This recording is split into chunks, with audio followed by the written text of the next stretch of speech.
Hello viewers, my name is Chase Clover, and this is my review on the August 31st, 2014 USW pay-per-view entitled USW Capital Carnage 2014.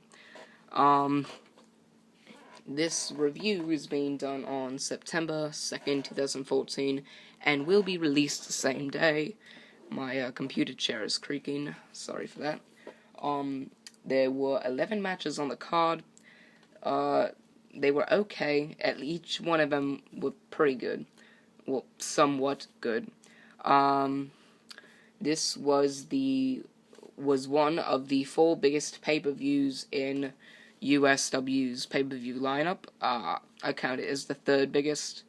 Some could argue that Ultimate Consequence is the 3rd biggest, but either way, one of the biggest pay-per-views of the night, or of the year, was 2 nights ago, and there was some interesting matches, there was some interesting spots. There's a discussion that I want to talk about, and that discussion happens to be the discussion of the USW World Heavyweight Championship and the USW Championship. And I will get to that later on in the review. But ladies and gentlemen, let's start off the review. So we start off the match. Oh, by the way, Capital Carnage was in the Foxborough area of Massachusetts, in the Savers Palace. And now let's get into the pay-per-view. So kickoff match. The first match on the card was a kickoff match. Lasted about 15 minutes. Simon Saint defeated Philip Akron. Good match, up-tempo. I liked the way the match was going, the way that these competitors were connecting with each other's movesets and with each other's offensive style. Simon Saint looked very well in the ring, or very good in the ring. He looked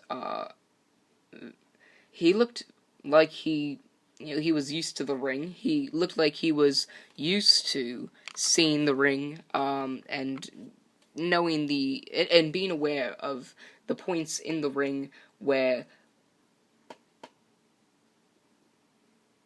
I don't know where I'm going with this. But anyway, Simon Saint looked very well. He looked like he was used to the ring. He looked like there wasn't too much ring rust on him. I give him that. Good job for that. And Philip Akron, he did pretty well as well. He's more used to the ring. Hadn't had a match for a while, so maybe that put him off a little bit. But either way, he did pretty well. Simon Saint got taken down for the most part of the match, but he was able to get his offensive strikes in, and when he did, he made the most of it. He looked very entertaining in the ring. He looked like he really put on a good show, and he looked like he earned the win, and I'm pretty sure he did, because, he did this one spot where he jumped over the top rope and did, this, cross-body corkscrew in midair outside the ring and landing on Philip Akron. He got up from a giant, big boot from the top rope. He jumped off, and Philip Akron caught him right in the mouth. Kicked out of that move, and was able to beat Philip Akron with some sort of submission move. Well, not submission move. Submission move turned into, offensive move, which then got him the pinfall victory, and earned Simon Saint the win. Very good match. I'll give it 3 stars because, even though it was a very good match, it's still a new rivalry, and I will still see how it's going. If it were a rivalry that, maybe this was the second match, then I'd probably give it 4 stars, but, this was a very good match, to say the least. So, anyway, the second match on the card was, about however minutes long, 10 minutes long. Blade and Dustin Raymond beat Dwayne Porter and Switchblade. It was an okay match, I'll actually give it that. There were some boring parts. There were, some spots where it's just I don't care. But then they had some good parts, with Dwayne Porter doing that, crossbody on Dustin Raymond and Blade outside the ring. I thought that was a pretty cool move. I liked how Switchblade was thrown over the top of his corner turnbuckle by Blade and landed on the steps and outside the ring, so that caused Dwayne Porter to not be able to have anybody tag in, which ultimately caused Switchblade and Dwayne Porter to lose the match to Blade and Dustin Raymond. I believe it was Dustin Raymond who picked up the victory over Dwayne Porter. But either way, it was a good match. I'll actually say that for the first time you're hearing Chase Clover say that this Blade, Dustin Raymond, the Switchblade, and Dwayne Porter match was actually good. It was actually pretty interesting, I'll give it that. But doesn't really change my mind on the rivalry. It still seems pointless. But the match itself, I'll give it 3 stars. Because it did earn my interest in it a little bit. Third match on the card was, in my opinion, one of the best matches on the card. It was the 3-way no disqualification match for the Extreme Championship. Lasted about 12 minutes, I believe, as I'm looking on it. 12 minutes and 54 seconds. Titanfall defeated Crimson Red and MC4 to win the Extreme Championship for the first time in his career. I said it in my preview and prediction video. I thought Titanfall would win the match, and I was right. Titanfall now is I believe, only the 3rd performer to hold the Extreme Championship since its launch in, September of last year. So I believe by the pay-per-view that comes up next, he will be one of the only 3 people to ever win the championship within the first year that it's been commissioned, which is awesome. I'm just reading that off this article online. But it was a very good match. There were a lot of spots that I liked. With Titanfall taking Crimson Red out of the match early on and keeping him outside of the ring as he beat down on MC4. That was a really good spot. I liked how Crimson Red did that jumping double sidekick or whatever, knocking both Titanfall and MC4 into the corner and outside the ring. My favorite part in the match, though, and probably my favorite part in the pay-per-view, was when MC4 was hitting Titanfall while he was laying on a table. Crimson Red got on the top rope and did a crossbody on MC4, which then caused MC4 to go on Titanfall through the table. 3 people through the table off one move. Absolutely insane. It was a great moment, and through the very few moments in USW this year, I think this was worthy of one of the awards for OMG or Most Extreme Moment of the Year. I don't think it's going to come quite close to Enigma's now 3 senton bombs off the staging equipment. We'll get into that later. But it was a very good match, and it was a very good move. It was really cool. Crimson Red came out short after that jumping crossbody onto MC4 and putting MC4 through a Titanfall through a table. That was awesome. Really cool. Really enjoyed it. Titanfall ended up coming out with the victory after Crimson Red put MC4 in the ring, hit him with a finishing move. Titanfall hit him with a big boot, and then hit MC4 with the big boot, pinned MC4, and won the championship. I mean, yeah, and then Titanfall won the championship. Congratulations to Titanfall. I give this match 4 stars. It was awesome, great, high tempo, had a lot of good spots. Really enjoyed it. So yeah, it gave you the money's worth. It's strange how you see the Extreme Championship from back in April to now. It's really changed, and USW's done a lot with it. So good job to them. 4th match on the card was about 10 minutes long for the Unified USW Tag Team Championships. I knew it was going to happen. I didn't want it to happen. But Benny Franco and Nezarine Kills defeat Prophecy and Cannon to win the to win the Unified USW Tag Team Championships for the first time in their career, but also to end Cannon and Prophecy's reign at 101 days, when the record for holding the titles was 102 days. 1 day short of the record. That sucks. That's that sucks. Oh, I really wanted them to hold the title at least one more night, and then break that record, because that would have been awesome. But nonetheless, Benny Franklin and Ezra and Kills stopped that reign. They become the new tag team champions. Not much else to say. Good match. The way that Benny Franklin and Ezra and Kills won was when, I believe it was Ezra and Kills was in the ring and he was facing Cannon. Prophecy and Benny Franklin fought out into the backstage area. And then immediately Benny Franklin came out and Prophecy stayed backstage. And they both double-teamed Cannon. And then Ezra and Kills pinned Cannon for the win just as Prophecy was running back out to try to stop the pin. And then Benny Franklin and Ezra and Kills won the titles, but not before Prophecy and Cannon attacked Benny Franklin and Ezra and Kills. Not sure if that's turning them heel or not, but attacked them before, while they were celebrating their title win. The fans actually cheered them, so that makes me wonder whether USW is actually going to turn them heel or not. But only time will tell. It was an okay match. Interesting, enjoyable. I'll give it 3 stars because, it didn't really deliver as much as it could have. But, it was a good send-off to Cannon and Prophecy's reign. Either way, okay match. 5th match on the card lasted about 10 minutes. We actually had a full match like this one this time. Alex defeated George Martin. As you may recall, at Outcast, Alex went for a move on George Martin in that match.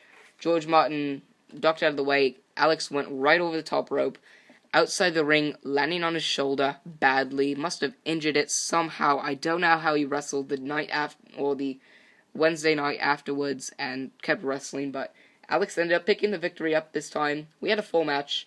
Very interesting. A lot of high-flying moves by Alex. George Martin delivered on his part. Not much else to say. 3-star match. Yeah, that's all. 6th match on the card was a very underlooked match, and very underrated match afterwards. It was, lasted about 12 minutes. For the Blue Belt Championship, Ash defeated Anarchy to retain the Blue Belt Championship. Not much to say about this, except it was interesting. The tempo wasn't as well as I hoped it would. It was kind of slow. But Anarchy did start taking some punches by Ash. Ash did take some punches by Anarchy. Ash ended up winning with a roll-up pin, which, kind of makes it a little bit, just awkward, the way he won it. But not gonna complain. It was an okay match, 3-star worthy. And that's that. 7th match on the card, not gonna talk about it too much. I lasted under 10 minutes, a little over 5 minutes. Chain Reaction Indigo Child defeated TJ and Wilbur. I didn't expect too much out of this match. Glad I didn't get my hopes up because I didn't get too much out of this match. It was an okay match, I'll give it that. But yeah, not something you would get your money's worth from. Chain Reaction Indigo Child, they won off a double team finishing move on Wilbur. TJ was outside the ring, he couldn't stop the pin. And Chain Reaction Indigo Child won the match, not for a tag team title match or anything, not for a number one contenders match, nothing like that, just a plain out tag team match. But anyway, it was an okay match. I'll give it 2 stars because it wasn't that interesting, but it was okay. Wasn't great, wasn't bad though. 8th match on the card lasted about over 10 minutes. It was an okay match, disappointing for what I got my hopes up for. For the International Championship, Fernandez, with Gringo in his corner, defeated Morgaghetto with Western Light in his corner to retain the International Championship. Got my hopes up a little too much on this one. Didn't deliver as much as I hoped it would have. It looked a little bland. It picked up towards the end of the match, but by that time it was kind of a little bit too uninteresting, it lost my interest a little bit, well, a bit. So I'll give it 2 stars. Fernandez and Mojgeda didn't really do what I hoped they would have done, and they didn't really perform the way I would have liked them to. So that's why they lost my interest in the match. But either way, it was fine. It wasn't great. It wasn't something you would get your money's worth from. But then again, they've had some good matches in the past, so I'll let this one slide. 9th match on the card was, I thought it was a filler match, but apparently they did something on intensity which made it like a match or whatever. It went about 8 minutes. BP Fierce defeated Lane. I guess it was I thought it was a filler match, and I guess it was a filler match because you didn't really have too much hype to really call it a storyline match. So I'm gonna call it a filler match. First filler match I've had in a while. Wasn't bad. Wasn't good though. Definitely was not looking forward to it. Because I hadn't known much about it. When I put out my preview prediction video, it was the night before the final intensity, before Capital Carnage, so I didn't really know what would happen, if there were any storylines. Apparently there was, so I was kind of, I don't know how you would say, I had taken back what I said about the match to begin with, because, you know,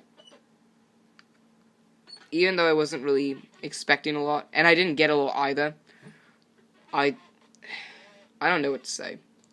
It was an okay match, that's all I'm gonna say. 2 stars, whoop-de-doo. Now, into the main event matches. Matches that were very good, but really caused a little bit of a discussion that I may also make into another video as well. But we'll start off with the 10th match on the match card. Lasted about 15 minutes, maybe. Capital defeated Seth to win the USW World Heavyweight Championship. Very interesting match. I knew Capital was going to win. Seth actually stood somewhat of a chance. Seth did pull it out, towards the end. He made the fans, interested in the match. He got the fans to cheer for him again. That's great. And he got the fans to, rally for the match, because it was slow to begin with. It picked off later on in the match, but, in the outcome, Seth fell short of winning. Made me actually want Seth to win just a little bit, because he actually seemed like he had been training for this and, really working for this. So I gave him a lot of credit for that. Capital, though, I knew he was already ready. I knew he wanted the title back, so I didn't think anything was going to stop him. But Seth was really good Sunday night. And yeah, that's all I can really say. He had a few good spots where he jumped off the top rope into a frog splash. He did get kicked in the face 5 times. Each time he kicked out until he got kicked in the face the 6th time and then got pinned. He really showed a lot of resilience, which I respect in a performer. And this match earned 3 stars. Good match. Very cool. Anyway, moving on. 11th match on the card was the main event of the evening. It was about 20 minutes long. Was for the USW Championship. ENIGMA defeated Derek Carr to retain the USW Championship 2 falls to 1. Yes, it was a 3 stages of hell match, or 3 falls match, or whatever. Apparently this match was only made a 3 falls match, or 3 stages of hell match, when this pay-per-view started. So, yeah. First match was a cage match. Apparently Zach Hardy got cut on the arm. He was going up in the corner, was trying to take Derek Carter down. Ended up cutting his arm on the metal rungs that help lower and help raise the cage above the ring. His arm started bleeding down a bit. When he did that, he ended up losing balance, so what he did was he took down Derek Carter with him. And Enigma won that fall. I think it was... Oh, and something that was really cool in the match, they ended up fighting on the outside of the cage. They were on the outside of the cage. They were fighting, while holding on to the outside of the cage, outside of the doorway. They were being thrown around the cage. They had to hold on to the cage. And they ended up both going back in the ring. I don't know why one of them didn't just drop. I guess they wanted to make something really cool, like a really cool moment. But I believe Enigma won that match after escaping the cage, over the top of the cage. So I think, yeah, and Enigma won the first fall. The second fall was the scaffold match. The first ever one was Enigma, Zach Hardy, which is now Enigma, who is now Enigma. It was Zach Hardy defeating Western Light to retain the USW title back at Steel Purgatory 2014, in this past March. And this was, I guess, the second scaffold match. I wouldn't really call it a scaffold match, but then again, it was technically a scaffold match. They fought at the top of the scaffold, and Derek Carter got thrown off the scaffold onto the stage and equipment on the side. But apparently he had grabbed the title after he fell, so he won the match. So he won the second fall. The third fall was a TLC match, but before that, Enigma, once again, for the third time, this must be like some kind of award-winning moment. For the third time, did a senton bomb off the top of the stage and equipment onto Capitol. The final match was very, very bland. Didn't do anything at all. Hardy crawled to the ring, started fighting Derek Carter a little bit, got in the ring, got the ladder, climbed the ladder, grabbed the title after Derek Carter got in the ring and almost knocked the ladder down. He had a lot of trouble climbing the ladder. Derek Carter had a lot of time getting in the ring, a lot of trouble getting in the ring.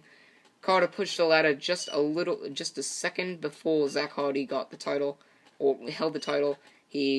Hardy grabbed the title and won the match, winning the third fall, winning his second fall to 1.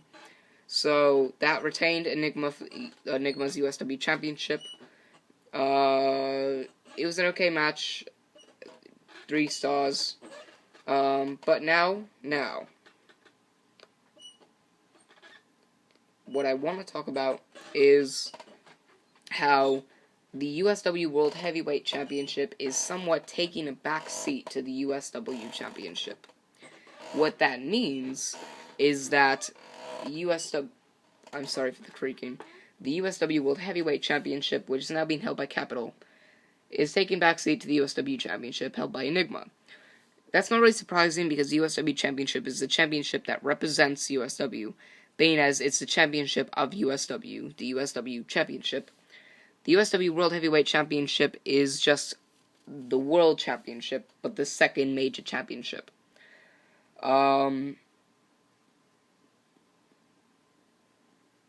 Is it surprising that the world title is getting a backseat to the USW title? No, just like the world Heavyweight Championship took a backseat to the WWE Championship a few months back and years before that. But, that's just something I want to say because I realize that the world title is the match before the main event, and the main event is for the USW title. Just wanted to say that. I know it's pretty obvious, but I just wanted to say that. Anyway, that's it. Overall, the pay-per-view, I give it a 3 stars. It was interesting, pretty cool. Money's worth, yeah, I'd say it was $59.99 rent pay-per-view worth. $25 per ticket, I think that was worth it. You got a lot of, it was really cool being in the crowd, and, $59.99 is what it took to rent on pay-per-view. You got your money's worth. It was awesome. If I give a pay-per-view 3 stars, then you get your money's worth. 4 stars, you really get your money's worth. 5 stars, you definitely get your money's worth. 2 stars, probably didn't get your money's worth. And 1 star, you didn't get your money's worth at all. Well, not at all, but you didn't get your money's worth. This was 3 stars, you got your money's worth, and that's all I'm gonna really say. So again, guys, thank you for watching. This was my review on the August 31st, 2014 USW pay-per-view entitled USW Capital Carnage 2014. Remember, viewers, to like, favorite, and subscribe for more. I'm Chase Clover, signing off.